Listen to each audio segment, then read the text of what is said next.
સુરત શહેર ક્રાઇમ બ્રાન્ચના ઉપરી અધિકારીઓ દ્વારા અસામાજિક તત્વોને દિવસ દરમિયાનની પાંડેસરા વિસ્તારની અંદર કોમિંગ રાખવામાં આવેલી હતી.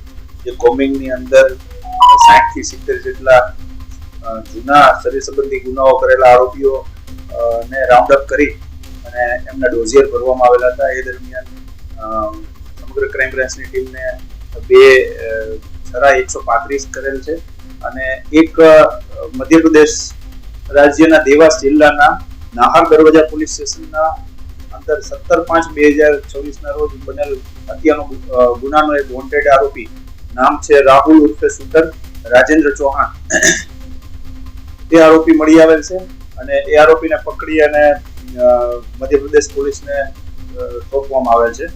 એ બનાવમાં એક 2 ગેંગો છે, રિતિક વિકાસ સિયોટે, મોનો સિયોટે, વરુણ બાલી, બિપિન બાલી અને સિદ્ધાર્થ ગટ્ટુ અને પકડાઈ જનાર રાહુલ ઉર્ફે શૂટર રાજેન્દ્ર ચૌહાણ.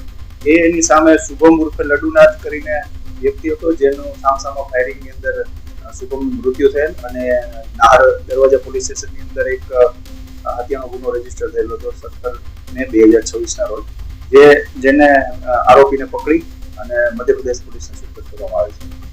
રાહુલ ઉર્ફે શૂટર રાજેન્દ્ર ચૌહાણનો થાના કોતવાલી મધ્યપ્રદેશની અંદર 2 હથિયારોના અગાઉ ગુના થયેલા છે.